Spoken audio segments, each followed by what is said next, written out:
अस्सलाम वालेकुम viewers, welcome to food secrets with Munazza Waqar. सभी देखने वाले खुश रहें, आबाद रहें। आज मैं बना रही हूँ ग्रीन मसाला कबाब। बिल्कुल न्यू रेसिपी है। बिना चिकन और बिना आलू के हम ये मज़ेदार कबाब बनाएंगे। तो बिस्मिल्लाहिर्रहमानिर्रहीम के साथ हम बनाना शुरू करते हैं। यहाँ पर है मेरे पास वीवर्स 1 पाव चने की दाल। इसको मैंने 1 घंटा पहले भिगो के रख दिया था। साथ में मेरे पास मुट्ठी भर पालक, समझ लें कि एक जैसे हम मुट्ठी काटते हैं ना पालक, उतनी मैंने पालक ली है। साथ में हरी मिर्चें और पालक को मैंने मोटा मोटा काटा है। अब हम बनाना शुरू करते हैं। पतीली में मैं सबसे पहले दाल डालूंगी। अब हम मसाले देख लेते हैं। मसालों में है मेरे पास 1 टीस्पून नमक, 1 टीस्पून है पिसा हुआ गरम मसाला पाउडर, 1 टीस्पून भर के है लाल मिर्च पिसी हुई, 1 टीस्पून है सफ़ेद ज़ीरा और 1 टेबलस्पून है अदरक लहसुन ताज़ा कुटा हुआ, 1 टीस्पून पिसा हुआ धनिया पाउडर भी है और थोड़ी सी हल्दी। ये सारे मसाले हम एक साथ दाल में डाल देंगे और मिक्स कर लेंगे। यहाँ पे वीवर्स हम दाल को पकाएंगे 30 मिनट के लिए। मैं अब इसमें डालूँगी 1 गिलास भर के पानी और इसको हम कवर अप कर देंगे 30 मिनट के लिए। तो यहाँ पे 30 मिनट हो चुके हैं और दाल हमारी अच्छी तरह गल चुकी है।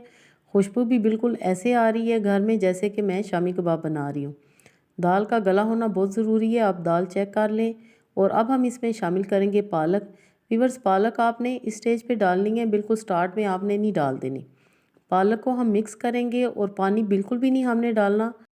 और मज़ीद हम इसको कवर अप कर देंगे 10 मिनट के लिए, ताकि पालक अच्छी तरह पक जाए और जो पानी है वो भी बिल्कुल ड्राई हो जाए। जी, तो 10 मिनट के बाद अब हम चेक करते हैं। माशाल्लाह दाल और पालक अच्छी तरह मिक्स हो चुके हैं और आपके सामने ये लग रहा है कि ये बेहतरीन पक चुकी है, यानी कि गल चुकी है। अब मैं इसको ठंडा होने के लिए एक बाउल में निकाल लूँगी। व्यूअर्स, ये रेसिपी बहुत ही न्यू है और बहुत ही टेस्टी है। आज से पहले आपने कभी भी दाल और पालक के कबाब नहीं बनाए होंगे। ये बिल्कुल ग्रीन बनते हैं और इनका टेस्ट बहुत ही शानदार होता है।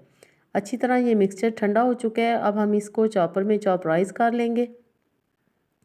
अगर आपके पास चॉपर नहीं तो आप कुंडी में भी इसको कर सकते हैं और हैंड मैशर से मैश भी कर सकते हैं। मैं अब इसमें डालूंगी एक छोटे साइज़ की प्याज, हरा धनिया और 2 हरी मिर्चें। अच्छी तरह हम इनको चॉपर में चॉप राइस कर लेंगे। बिल्कुल फ़ाइन चॉप आपने करना है। जी, तो कबाब बनाने के लिए हमारा बैटर बिल्कुल तैयार है। अब हम इसके खूबसूरत से गोल शेप में कबाब बना लेंगे, जैसा कि हम शामी कबाब बनाते हैं। जब ये कबाब बना के आप खिलाएंगे ना दूसरों को, तो यकीन करें किसी को भी नहीं पता चलेगा कि ये बिना चिकन, बिना आलू और बिना किसी मीट के ये कबाब बने हैं। अब हम अंडा एक बीट करेंगे और नॉर्मल हम इसमें डिप करके इसको हम शैलो फ्राई कर लेंगे। और मैं इनको तवे पे ही शैलो फ्राई कर रही हूँ, आप चाहें तो पैन में कर सकते हैं। रेसिपी को मैं इजी करके बनाती हूँ ताकि सभी इसको शौक़ से बनाएं, ख़ास करके जो यंगस्टर हैं उनके लिए आसानी हो। खूबसूरत सा हम गोल्डन कलर देंगे और इनको हम फ्राई कर लेंगे। ग्रीन मसाला कबाब की रेसिपी अगर आपको पसंद आए तो लाइक ज़रूर कर दिया करें। चैनल पे नए हैं तो ज़रूर सब्सक्राइब करें। जी, तो माशाल्लाह अल्हम्दुलिल्लाह बहुत ही मज़े के हमारे ग्रीन मसाला कबाब बनकर तैयार हैं। बनाएं और एंजॉय करें। अगर रेसिपी को अभी तक लाइक नहीं किया तो जल्दी से व्यूअर्स लाइक कर दें। Thanks for watching. Next video तक के लिए अल्लाह हाफिज़।